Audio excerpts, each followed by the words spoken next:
बच्चों हम लोग आज motion in a straight line का सेकेंड लेक्चर देखेंगे। इसमें हम लोग इम्पोर्टेंट टर्म्स, उसके डेफिनेशंस, उसके बारे में सब कुछ पढ़ेंगे और जिनका उपयोग हम लोग करते हैं आपको मोशन बतलाने के लिए मैकेनिक्स में करते हैं। इसमें सबसे पहला जो आता है डिस्टेंस।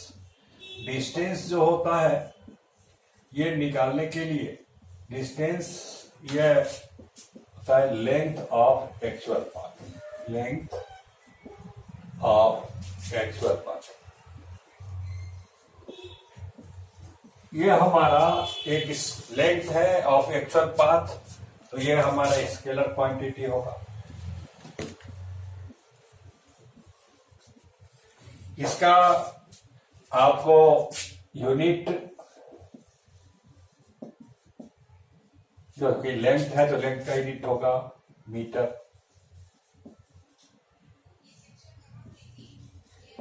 ये हमेशा ही पॉजिटिव होता है।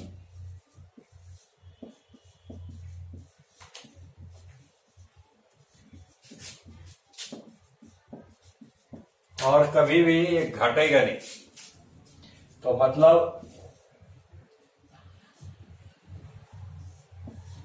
Doesn't decrease with time. ये इनके गुण हैं।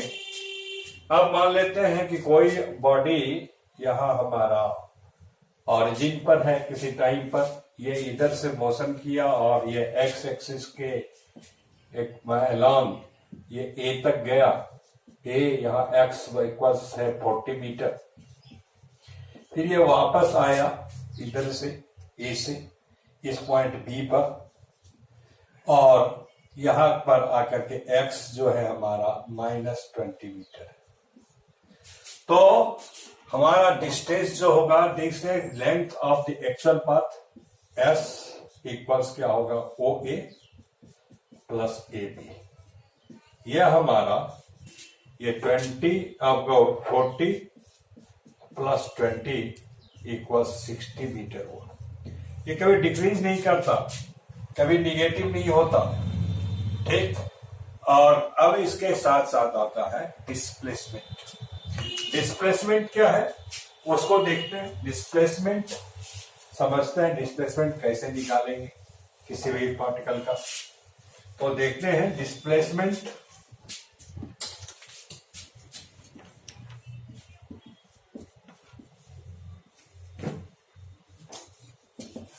यह होता है चेंज इन पोजीशन।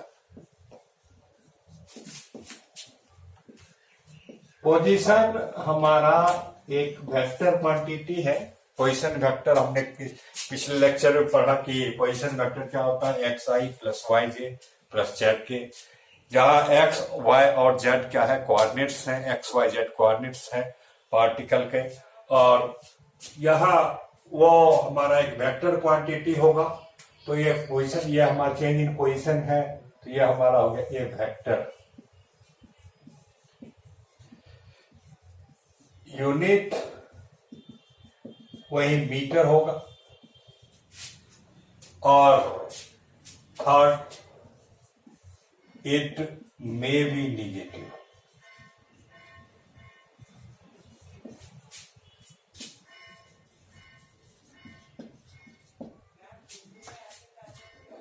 अब यहां से हम आते हैं, ये length of the actual path है और ये वेक्टर क्वांटिटी है। तो वेक्टर क्वांटिटी है तो इसका डायरेक्शन किधर होगा ये हम देखते हैं। तो यहां हम एक पार्टिकल लेते हैं जिसका इनिशियल पोजीशन जो है R1 है और ये इस रास्ते से जाते हुए ये इस पॉइंट पर बी पर पहुंचा। इसका फाइनल पोजीशन जो है वो R2 है।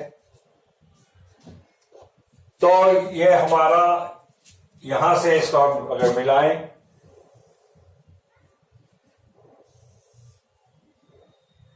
तो देखते हैं कि ये जो हमारा है ओ ए प्लस ए बी, यह इक्वल्स है ओ बी, ट्रायंगल रूल से। और ये जो ए बी है और ये ओ है, ए ओ ए R1 है, ए बी हमारा एक वेक्टर है ए से बी के तरफ, और ये R2, देयरफॉर ए बी जो हमारा वेक्टर हुआ ये हमारा आपका डिस्प्लेसमेंट हुआ। क्यों कि ये change in position R2 minus R1 के बराबर है। मतलब डिस्प्लेसमेंट का डायरेक्शन जो होगा from initial position to initial position to final position. अब इसका मैग्नीट्यूड निकालने के लिए, मैग्नीट्यूड जो होगा वेक्टर का, डिस्प्लेसमेंट का मैग्नीट्यूड, मैग्नीट्यूड आप बचपन से पढ़ते आ रहे हैं। शॉर्टेस्ट डिस्टेंस, शॉर्टेस्ट डिस्टेंस क्या होता है? स्ट्रेट लाइन डिस्टेंस, ये ए बी का लेंथ। तो ये हमारा ये शॉर्टेस्ट डिस्टेंस या स्ट्रेट लाइन डिस्टेंस और straight line distance between initial and final position.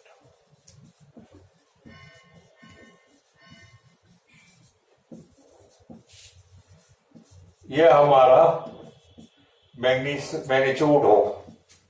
तो यह हम इस तरह से हम लोग वेक्टर का या को डिस्प्लेसमेंट का डायरेक्शन निकाल सकते हैं और मैग्नीट्यूड निकाल सकते हैं। अब देखते हैं कि ये शॉर्टेस्ट डिस्टेंस है और ये आपको डिस्टेंस क्या है? Length of the actual path. ये कर्व पाथ का लेंथ होगा, इस मोशन में कर्व पाथ का लेंथ होगा। तो मतलब क्या हो गया कि डिस्टेंस जो है आपको ये हमेशा ही छोटा होगा या बराबर होगा डिस्प्लेसमेंट का मैग्नीट्यूड का। ये इंपॉर्टेंट पॉइंट है कि डिस्प्लेसमेंट का मैग्नीट्यूड हमेशा ही छोटा होगा आपका या बराबर होगा, या डिस्टेंस बड़ा होगा, डिस्टेंस बड़ा होगा या बराबर होगा, डिस्प्लेसमेंट छोटा होगा या बराबर होगा किसका? आपको डिस्टेंस का, डिस्प्लेसमेंट के मैग्नीट्यूड का। अब देखते हैं कि यह इक्वल कब होगा। एस इक्वल्स आपका डिस्प्लेसमेंट मैग्नीट्यूड, ये होगा when particle move in a straight line path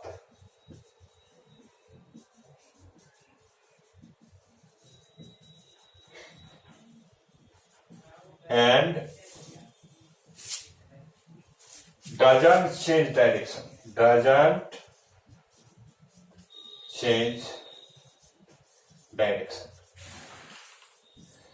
यहां देखा हमने कि डिस्प्लेसमेंट कैसे निकाल सकते हैं, डिस्प्लेसमेंट का मैग्नीट्यूड कैसे निकाल सकते हैं, डिस्प्लेसमेंट का डायरेक्शन कैसे निकाल सकते हैं, और हमने सबसे इंपॉर्टेंट चीज सीखा, डिस्टेंस हमेशा ही बड़ा होगा या बराबर होगा डिस्प्लेसमेंट के मैग्नीट्यूड का। अब देखते हैं एक क्वेश्चन के थ्रू, जो हमने क्वेश्चन अभी सॉल्व किया था वो हम देखते हैं। जैसे डिस्टेंस हमने निकाला था पार्टिकल का मोशन का, उसका डिस्प्लेसमेंट क्या होता, हमने डिस्टेंस निकाला था, उस एग्जांपल को लेते हैं और देखते हैं कि एक पार्टिकल ओ से ए तक गया, आपको यहाँ ए x इक्वल्स 40 मीटर है, इस तरह से मोशन किया, फिर उससे वापस आया और पहुंच गया P पर, या x इक्वल्स -20 मीटर है। तो डिस्प्लेसमेंट निकालना है। डिस्प्लेसमेंट का डिस्प्लेसमेंट जो है final position x2 minus x1 equals, यहां का कोऑर्डिनेट क्या है? x equals 0 metre. तो ये हमारा हो गया -20 मीटर माइनस 0 इक्वल्स -20 मीटर। तो हमने देखा कि डिस्प्लेसमेंट का मैग्नीट्यूड जो है, डिस्प्लेसमेंट जो है निगेटिव भी हो सकता है, लेकिन डिस्टेंस कभी भी निगेटिव नहीं होगा। डिस्टेंस हमेशा जुड़ता है, हमेशा बढ़ेगा, घटेगा नहीं। हमने जो लिया था फर्स्ट पार्ट ऑफ मोशन का, ये डिस्टेंस था 40 मीटर, और जब ये रिवर्स मोशन किया तो ये हमारा आपका ये भी पाथ लेंथ इसमें जुड़ गया। ये जो हमारा 60 मीटर जुड़ा, तो ये हमारा क्या हो गया था, 100 मीटर हो गया था। अब देखते हैं कि डिस्प्लेसमेंट और डिस्टेंस में हमने देखा, अब आगे देखते हैं स्पीड। स्पीड क्या होता है? स्पीड जो है, स्पीड इसको हम लोग वी से देखते हैं। ये हमारा स्पीड जो होता है rate of change in distance. क्योंकि ये रेट है, तो रेट दो तरह का होता है, एक एवरेज रेट होता है, एक इंस्टेंटेनियस रेट होता है, किसी पर्टिकुलर टाइम का रेट होगा। तो पहला देखते हैं एवरेज स्पीड। इसको हम लोग इस तरह से या इस तरह से डिनोट करते हैं। यह हमारा एवरेज स्पीड हमेशा दो टाइम के बीच का होगा, T2 और T1 और T2 के बीच। तो यह हमारा होगा change in distance by change in time, S2 minus S1 बाय T2 माइनस T1। मान लेते हैं कि पार्टिकल हमारा इस तरह से मोशन कर रहा है, डिस्टेंस वर्सेस टाइम ग्राफ है। तो डिस्टेंस वर्सेस टाइम ग्राफ है, तो मान लेते हैं कि ये हमारा डिस्टेंस वर्सेस टाइम ग्राफ है। ये T1 पर ग्राफ हमारा जो है पार्टिकल A पर है, और T2 पर पार्टिकल क्या है आपका B पर है। तो हमारा ये जो डिस्टेंस टाइम ग्राफ है, इसको हम मिला दें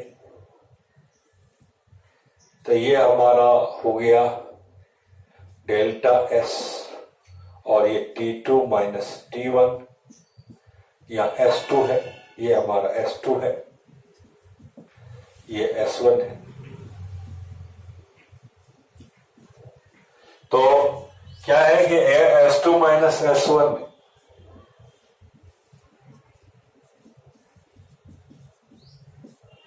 ये T2 माइनस T1, ये जब देखेंगे ये theta equals tan theta equals slope of line joining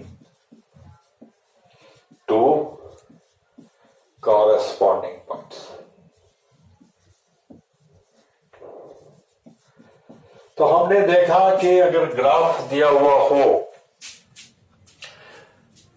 distance versus time graph दिया हुआ हो, तो एवरेज स्पीड निकालने के लिए हम लोग क्या करते हैं, दोनों दो पॉइंट जो दिया हुआ है, कॉरेस्पॉन्डिंग पॉइंट जो है, वो उनको एक स्ट्रेट लाइन से मिला दिया, उसका स्लोप निकाल लिया, तो हमारा क्या मिल जाएगा, एवरेज स्पीड मिल जाएगा। अब मान लेते हैं कि अगर हमारा एक क्वेश्चन है S equals 3t plus 4t square, तो कहता है average to find average speed between t equals 2 second and T2 equals 4 second. तो यहां से T1 अगर रखते हैं तो S1 जो आएगा ये आ गया 6 metre plus 4 into 4 60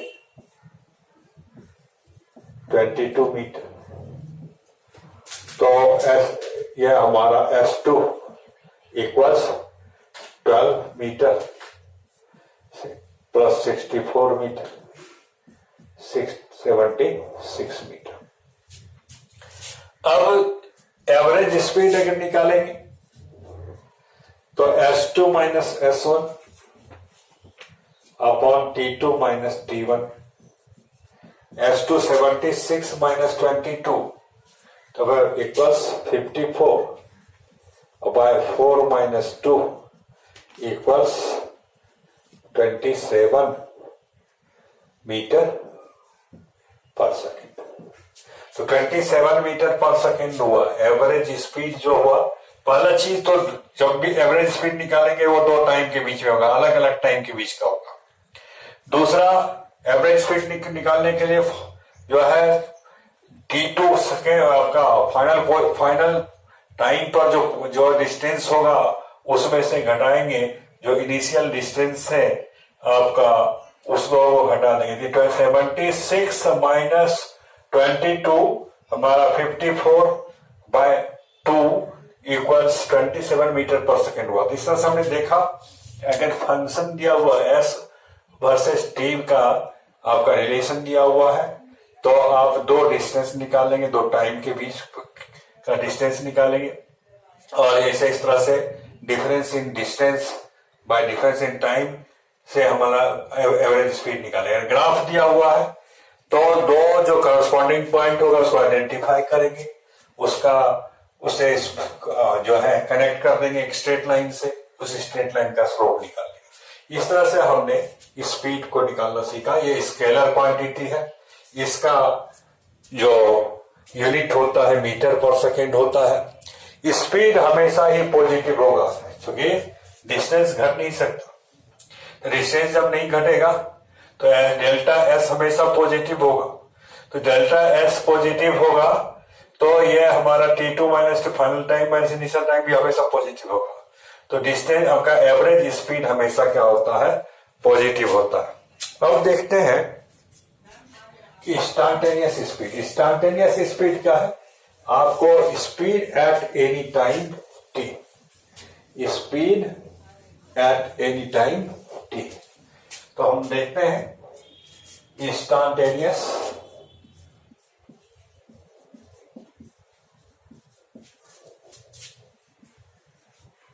speed. Speed किसी भी टाइम पर स्पीड निकालना है तो स्पीड हमारा v इन, हमने आपका एवरेज वेलोसिटी निकाला था delta S by delta T. देखते हैं इंस्टैन्टेनियस स्पीड निकालने का तरीका, देखते हैं किसी पार्टिकुलर टाइम पर स्पीड निकालने का तरीका देखते हैं। अभी हमने पढ़ा कि आपको डिस्टेंस वर्सेस टाइम ग्राफ है और अगर एवरेज वेलोसिटी निकालना, एवरेज स्पीड निकालना होता है तो दो टाइम लेते हैं और कॉरस्पॉन्डिंग जो है हमारा पॉइंट्स को कनेक्ट कर देते हैं, उसका स्लोप निकाल देते हैं।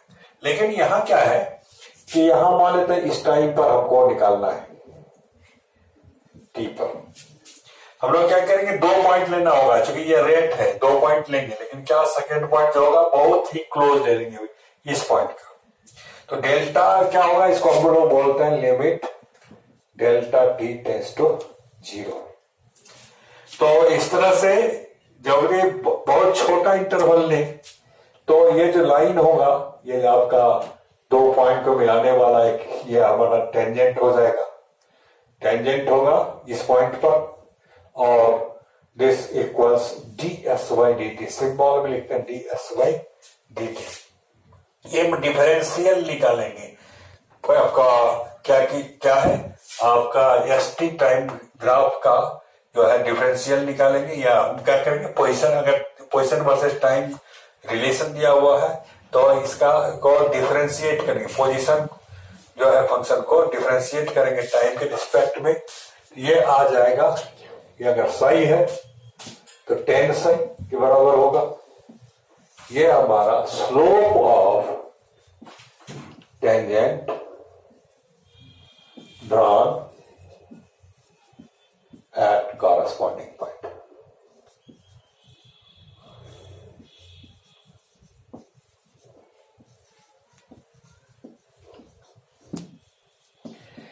तो स्लोप निकालेंगे तो हमको क्या मिल जाएगा, डिस्टेंस मिल जाएगा, आपका स्पीड मिल जाएगा, इंस्टैन्टेनियस स्पीड मिल जाएगा। इसको सिंपली v से भी लिख सकते हैं, इंस्टेंटेनियस स्पीड मिलते हैं। और अब देखते हैं इंस्टेंटेनियस स्पीड जो है हमेशा ही पॉजिटिव क्वांटिटी होगा, हमेशा ही क्या होगा, पॉजिटिव क्वांटिटी होगा। एक एग्जांपल ले लेते हैं, वही same example, s equals 2t plus 4t square और to find speed at 3 second. तो क्या करेंगे, इसको डिफरेंशियल इसका निकालेंगे, डिफरेंशियल निकालेंगे तो डिफरेंशियल क्या होगा, ds बाई dt, ये हमारा होगा 2 प्लस 8t और at t equal 3 second, 2 plus 8 into 3 26 metre per second. इस तरह से हम लोग डिफरेंशियल निकालते हैं। यहां जो हमारा है इसके लिए डिफरेंशियल है तो x to the power n d by D X, differential का ये रूल जो हमने लगाया n into X to the power n minus 1। यहाँ t का पावर 1 है तो t 2 इंटू 1 1 2 और यहाँ पावर क्या हो गया 0 2 हो गया। यहाँ 4 इंटू 2 8, t का पावर 1 घट गया 8t, t के जगह पर हमने 3 सेकेंड रख दिया तो हमारा क्या होगा, इंस्टेंटेनियस स्पीड एट 3 सेकेंड निकल गया। अब देखते हैं आपका वेलोसिटी। वेलोसिटी क्या होता है, rate of change in position. Velocity rate of change in position. Position मतलब पोजीशन वेक्टर, मतलब ये हमारा एक वेक्टर क्वांटिटी होगा, या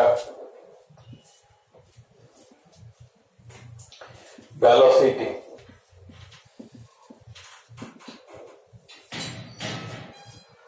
ये हमारा rate of change in position, rate of change in position. Position हमारा वेक्टर क्वांटिटी है, इसलिए ये भी एक वेक्टर क्वांटिटी होगा। और ये दो, चूंकि ये हमारा रेट है तो रेट दो तरह का, एक एवरेज रेट, तो पहला है एवरेज वेलोसिटी, हमको निकालना होगा एवरेज वेलोसिटी। ये होता है आपका डेल्टा, अभी एवरेज लिखेंगे ऐसे, ये आपका delta R by delta T. फिर स्ट्रेट लाइन में मूव कर रहा है, मान लेते हैं कि एक कोऑर्डिनेट चेंज कर रहा है, एक्स कोऑर्डिनेट चेंज कर रहा है, तो ये हमारा होगा delta x by delta T. तो ये हमारा slope of the line joining two corresponding point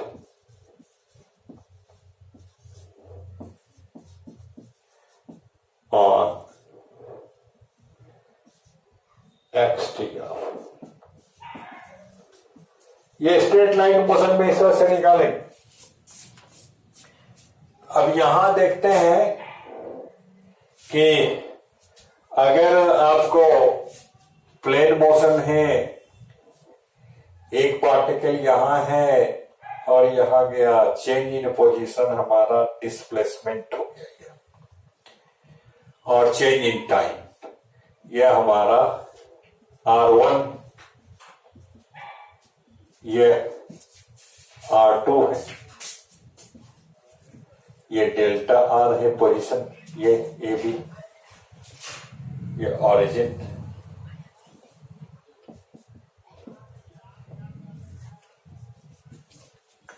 तो क्या है कि ये डेल्टा आर का डायरेक्शन जो होता है, एवरेज वेलोसिटी का डायरेक्शन फ्रॉम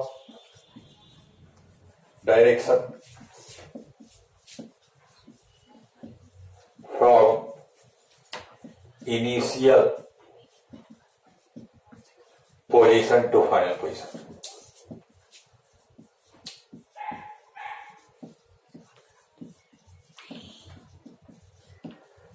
दूसरा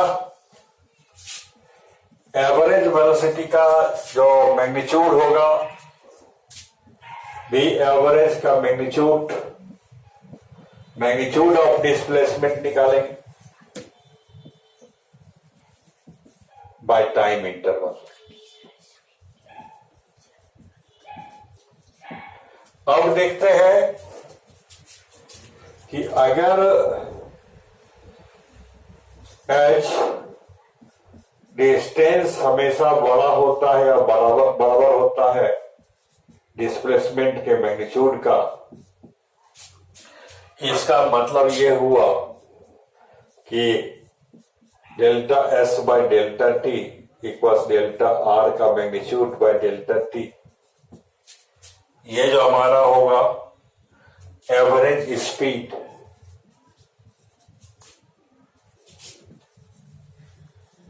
ये बड़ा होगा या बराबर होगा मैग्नीट्यूड ऑफ एवरेज वेलोसिटी।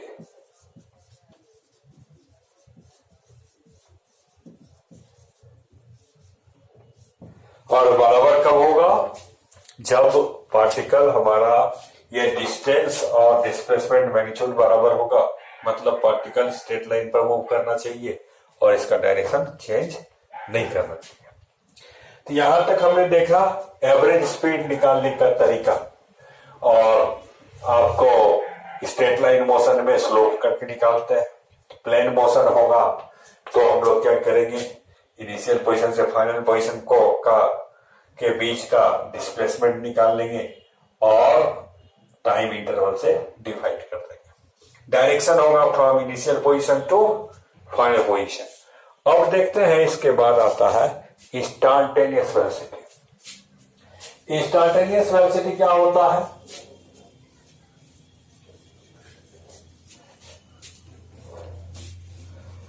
उसी तरह से इंस्टेंटेनियस वेलोसिटी इतनी जल्दी अब इंस्टेंटेनियस वेलोसिटी और आपका एक्सेलरेशंस जो है, average acceleration, instantaneous acceleration, next lecture में हम लोग पढ़ेंगे। और इसके बाद जो है हम लोग स्ट्रेट लाइन मोशन का एनालिसिस सीखेंगे। ठीक है, पढ़ते रहिए, देखते रहिए, लाइक कीजिए, सब्सक्राइब कीजिए और